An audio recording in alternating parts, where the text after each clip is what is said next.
அல்ஹம்துலில்லாஹ் அல்ஹம்துலில்லாஹி ரப்பில் ஆலமீன் அஸ்ஸலாத்து வஸ்ஸலாமு அலா சய்யிதினா முஹம்மதின் வ அலா ஆலி சய்யிதினா முஹம்மதின் வ பாரிக் வஸல்லிம் அலைஹி. அம்மா பாத். அல்லாஹ்வுடைய மாபெரும் கிருபை என்னோடு 24 தராவை நிறைவேற்றிருக்குது.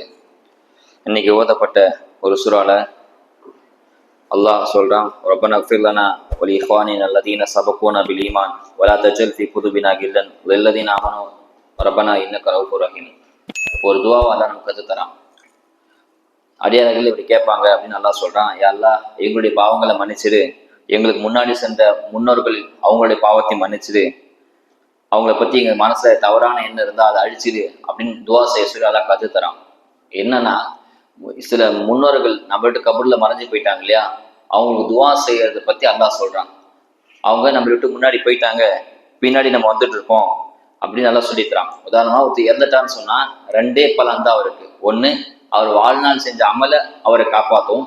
அப்படி இல்லைன்னு சொன்னா அவருக்கு பின்னால் அவரோட மக்களோ அவரோட வாரிசோ செய்யக்கூடிய துவா அந்த கபராளிக்கு பயனளிக்கும். 2 தான், வேற எதுவுமே கிடையாது. ஒண்ணு, அவர் வாழ்நாள் எதாவது அமல் செஞ்சு போயிருந்தா அந்த அமலை அவருக்கு கை கொடுக்கும்.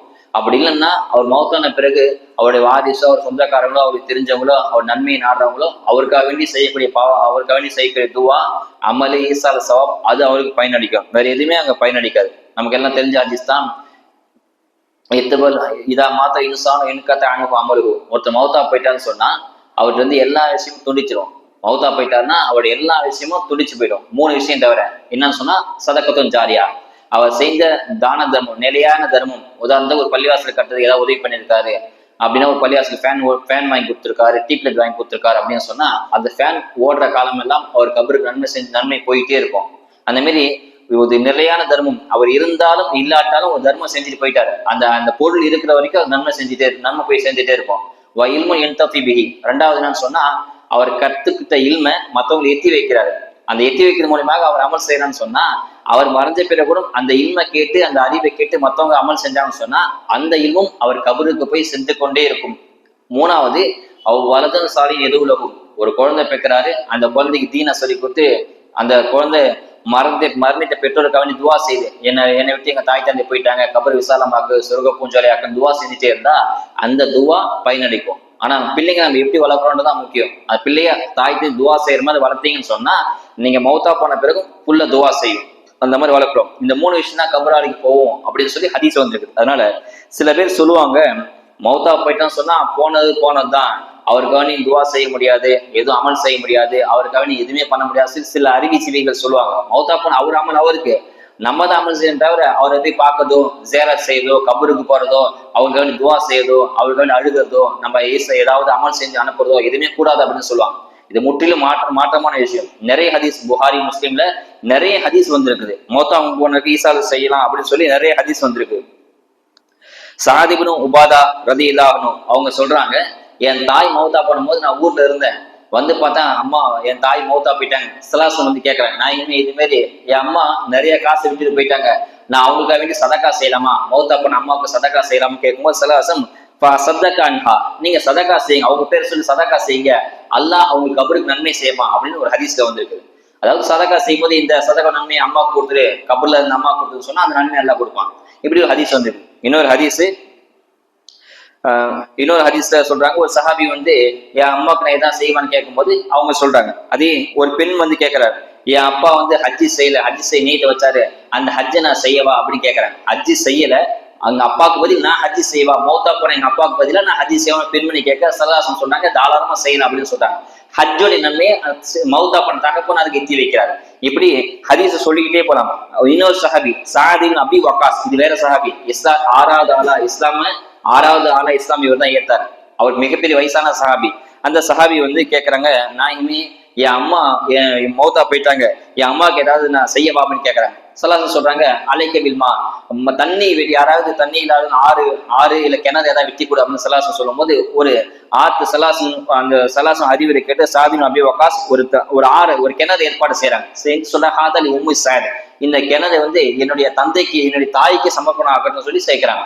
அந்த கிணத்துல தண்ணி இருக்கிற காலம் எல்லாம் அந்த தண்ணீர் யாரெல்லாம் இறைக்கிறாங்களோ வயலுக்கு பாய்ச்சுவாங்க, கால்நடை ஒட்டகத்துக்கு ஒட்டகத்தை குடிக்க கொடுப்பாங்க, மக்கள் குளிப்பாங்க, சமையல் செய்வாங்க. இப்படி அந்த நன்மை ஃபுல்லா கிணறு இருக்கிற கேமனால வரைக்கும் அந்த நன்மை அந்த சாது அபி வக்காஸ் அம்மாவுடைய கபருக்கு சென்று கொண்டே இருக்கும் அப்படின்னு சொல்றாங்க. ஹதீஸ்ல வருது, சில ஜன்னத்துல இருப்பாங்கன்னா திடீர்னு நல்லா சொர்க்கத்துல பதவியை உயர்த்திடுவானா. அப்ப மலர்கிட்ட கேட்பாங்களா, எதுக்கு என் தர்ஜா உயர்த்துறீங்க என்ன அப்படின்னு கேட்கும் போது, கீழே பூமியில இருந்து உன்னுடைய வாரிசுகள் உனக்காக வேண்டி செஞ்ச துவான் காரணமாக உன் தர்ஜா எல்லாம் உயர்த்திட்டா அப்படின்னு சொல்லுவாங்க. இதெல்லாம் எவ்வளவு சரியான ஹதீஸ். இதெல்லாம் இருக்கு. சில பேர் இப்படிலாம் கூடாதுன்னு அதெல்லாம் அல்லாஹ் சொல்றான், என்னுடைய முன்னோர்கள் சபக்கூன பில் ஈமான் கொண்ட முன்னோர்கள் என்னை விட்டு போயிட்டாங்க, அவங்களுக்காக வேண்டி துவா செய்ய அல்லாஹ் கத்துத்தரான். இப்படி நிறைய ஹதீஸ செய்யலாம். அதே மாதிரி சில பேர் லாஜிக்கா சொல்லுவாங்க. சில பேர் என் தந்தைக்கு இப்படி செய்யட்டுமா, ஒருத்தர் சொல்லுவாரு என்னுடைய அம்மா நோன்பு வைக்காமலே போயிட்டாங்க, நோன்பு அவங்களுக்காக வைக்கவா அப்படின்னு கேட்பாங்க. சஹாபிட்ட சலாசம் வந்து கேட்பாங்க ஒரு பெண். அப்போ சலாசம் கேட்பாங்க, அவங்க அம்மாவுக்கு கடன் இருந்தா கடன் நிறைவேற்றியா அப்படின்னு கேட்கறாங்க. கடன் தான் நிறைவேற்று அப்படின்னு சொல்றாங்க. அதே மாதிரிதான் இதுவும் நீங்க நிறைவேற்றுங்க அப்படின்னு சொல்ல, அவங்க அம்மாவுக்கு பதிலா இந்த நபர் நோம்பு வச்சதாக ஹதீஸ்ல வருது. இப்படி நிறைய ஹதீஸ் நம்ம பார்த்துக்கிட்டே இருக்கலாம். இந்த அடிப்படையில் தான் சொல்றேன், இறந்தவர்களுக்கு கடன் இருந்துச்சு சொன்னா முதல்ல அதை நிறைவேற்றுறோம். கடன் இறந்தவர் மௌத்தா போயிட்டான்னு சொன்னா அவங்க கடன் வச்சிருந்தா அந்த கடனை நிறைவேற்று வாரிசோட கடமை. இல்லைன்னு சொன்னா அந்த கபராளிக்கு வேதனை செய்யப்பட்டு கொண்டே இருக்கும். அதே மாதிரி வசீத் செஞ்சு போயிருந்தார், எதனா செய்யணும் வசீத் பண்ணிட்டா அந்த வசீத்தை நிறைவேற்றும். இது வாரிசோட கடமை. சில பேர் விட்டுறாங்க. அப்படி ஒரு ஹதீஸ்ல சலாசம் ஒரு சஹாபிக்கு துளு வைக்க வராங்க. ஜனாசா வைக்க வந்தோடனே கேட்கறாங்க, பாலைக்க இந்த ஜனாசாக்கு ஏதாவது கடன் இருக்கா அப்படின்னு கேட்கறாங்க. தொழுகுலாம் ஆயத்தம் ஆயிட்டாங்க, ஜனாசா தொழுகு தான் பாக்கி. அப்ப கேட்கறாங்க, இந்த ஜனாசாக்கு ஏதாவது கடன் பாக்கி இருக்கான்னு சொல்லி. அப்ப சொல்லப்படுது 2 தீனார் கடன் இருக்கு. ரொம்பலாம் கிடையாது, 2 தீனார் கடன் இருக்குன்னு சொன்ன உடனே சலாசம் பின்னாடி வந்துட்டாங்க. ஜனாசா தொழுகாம பின்னாடி வந்துட்டு, நீங்களே உங்க சகோதரர் தொழு வைக்க அப்படின்னு சொன்னாங்க. தொழு வைக்கல சலலாசனம், ஏன்னா கடன் இருக்கு இல்லையா, கடனால இவருக்கு அதாபு செய்யப்படும், இவருக்கு சொர்க்கத்தை அப்படின்னு சொல்லி சலாசம் தொழு வைக்க பின்னாடி வராங்க. அப்போ அந்த டைம்ல இருந்து அபு கத்தாதா ரலியல்லாஹு சொல்றாங்க, நான் இனிமே அந்த 2 தீனாருடைய பொறுப்பை நான் ஏத்துக்கிறேன் அப்படின்னு சொன்னதுக்கு அப்புறம் தான் சலாசம் போய் தொழு வச்சாங்க என்பதை ஹதீஸ் வருது. அதோட முடியல, மறுநாள் அந்த அபு கத்தாதா சலாசம் பாக்குறாங்க. பார்த்து அபு கத்தாதா அந்த 2 தீனார் என்ன ஆச்சு அப்படின்னு கேட்கறாங்க. நான் இனிமே நேற்று தானே ஜனாசா முடிச்சு நான் கொடுத்துறேன் அப்படின்னு சொல்றாங்க. ஒரு 2 நாளுக்காக கேட்காம விட்டுருந்தாங்க. ஒரு 4-5 நாளுக்கு அப்புறம் சலாசம் திரும்ப அபு கத்தாதா ரலியல்லாஹு கேட்கறாங்க, அந்த 2 தீனார் என்ன ஆச்சு அபு கத்தாதா அப்படின்னு கேட்கும் போது, நான் இனிமே அந்த கடனை அடைச்சிட்டேன் அப்படின்னு சொல்றாங்க. அப்ப சலாசம் சொல்றாங்க, அல்லான் பரதத்துன் ஜல்தஹு அப்படின்னு சொல்றாங்க. அதாவது இப்பதான் அந்த மையத்தோட சூடு தணிந்து குளிர்ச்சி கிடைக்குது அப்படின்னு சொல்றாங்க. இந்த ஹதீஸ்ல உலமாக்கள் விளக்கம் தராங்க. கடனை ஏத்துக்கிறது பெருசு இல்ல. சில பேர் மௌத்தா போனவனே முன்னாடி நின்று அழுதுட்டே சொல்லுவாங்க, என் அப்பா, அதாவது அப்பா மௌத்தா போயிட்டா மகன் சொல்லுவாரு, என் அப்பா ஏதாவது குடுக்கல வாங்குறது இருந்தா நான் ஏத்துக்கிறேன், அவருக்கு அல்லாஹ்க்கு மன்னிச்சிருக்கு அப்படின்னு சொல்லுவாங்க. சொன்னதோட விடக்கூடாது, அந்த செய்யற வரைக்கும் அந்த கபருக்கு அபேதம் செய்யப்பட்டு கொண்டுதான் இருக்கும். இந்த ஹதீஸ் ஆதாரமா சொல்றாங்க. சில பேர் சொல்லுவாங்க இல்லையா, நான் எங்க அப்பா ஏதாவது விட்டுட்டு போயிருந்தா கடன் இருந்தா குடுக்கல் வாங்கல இருந்தா நான் நிறைவேற்ற சொல்லுவாங்க. சொன்னதோட அதை மறந்து போயிடுவாங்க. அப்படி இருந்தா சொன்னாலும் அந்த பொறுப்பு நீங்காது. எது வரைக்கும் சொன்னா அந்த கடனை மௌத்தா போட கடனை அடைக்கிற வரைக்கும் அந்த கபராளிக்கு வேதனை நடந்து கொண்டுதான் இருக்கும். கபுல நெருக்கடி இருக்கும் என்பதாக சொல்றாங்க. அதனால கடனை முதல்ல முடிக்கிறோம். சாபித் இப்னு கைஸ் ரலியல்லாஹு அவங்க போர்க்களத்தை ஷஹீத் ஆயிட்டாங்க. ஷஹீதானதுக்கு அப்புறம் வேறொரு சஹாபி அவரு தான் மௌத்தா போயிட்டேன்னு சொல்லி அவரோட உருக்க சட்டை கவசம் சொல்லுவாங்க இல்லையா, போர்க்களத்தை காப்பாது, அந்த கவசத்தை எடுத்து வச்சுக்கிட்டாரு. நல்ல நோக்கம், திருட்டுன்ற நோக்கத்தை எடுக்கல, இது நம்ம யூஸ் ஆகட்டும் அப்படின்னு சொல்லி எடுத்து வச்சுக்கிட்டாங்க. இந்த சாபித் இப்னு கைஸ் ரலியல்லாஹு தன்னுடைய உறவினர் கனவுல வராங்க. கனவுல வந்து சொல்றாங்க, இதே மாதிரி என்னுடைய கவச சட்டைய இந்த நபர் எடுத்துக்கிட்டாரு. இந்த நபருடைய வீடு வந்து முன்னாடி ஒரு மரம் இருக்கும், ஒட்டகம் கட்டிருக்கும், ஒட்டகத்துக்கு பின்னாடி ஒரு பரணை இருக்கும், அந்த பரணைக்கு மேல என்ன உருக்க சட்டை இருக்குது. தெளிவா அட்ரஸ் 5/5 சொல்றாங்க. அந்த உறவினர் கனவுல சாபித் இப்னு கைஸ் ரலியல்லாஹு வந்து, நான் மௌத்தா போயிட்டேன், 2 உருக்க சட்டைய கவச சட்டைய இந்த நபர் எடுத்துக்கிட்டாரு. இந்த நபரோட வீடு இந்த தெருவுல, இங்க மரத்துக்கு பின்னாடி ஒரு ஒட்டகம் கட்டிருக்கும், ஒட்டகத்துக்கு பின்னால பரணை மேல இருக்குது. நீங்க கூட போய் ஹாலிது வலீத் அவர் சொந்தக்காரர், அவரை கூட்டிட்டு போய் அந்த உருக்கு சட்டையை வாங்கி அபூபக்கர் சித்திக்கிறாங்க கொடுத்து அந்த உருக்கு சட்டை வித்து என்னோட கடனை அடைங்க அப்படின்னு அந்த கனவுல வந்து சொல்றாங்க. சொன்னது மட்டும் இல்லாமல் இது கனவுன்னு நினைச்சு விட்டுறாதீங்க, இது நான் சொன்னது வயசைத்து அப்படின்னு சொல்லி சொல்றாங்க. உடனே அவர் முடிச்சு பார்த்து நேரா ஹாலிது வலீத் அவங்க கூட்டிட்டு போய் அவர் சொன்ன அதே இடத்துக்கு அட்ரஸ் கிளீனா சொன்னதுக்கு அப்புறம் அந்த அட்ரஸுக்கு போய் பாக்குறாங்க. அதே பாட்டுல உருக்கு சட்டை இருக்குது.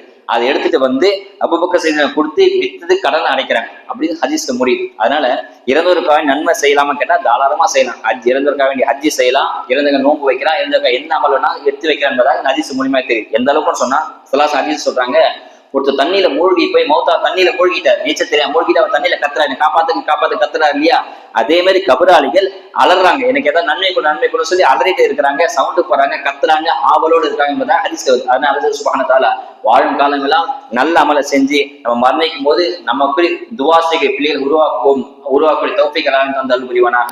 வாஹிதானா அல்ஹம்துலில்லாஹி ரப்பில் ஆலமீன். அஸ்ஸலாமு அலைக்கும் வரஹ்மத்துல்லாஹி வபரகாத்துஹு.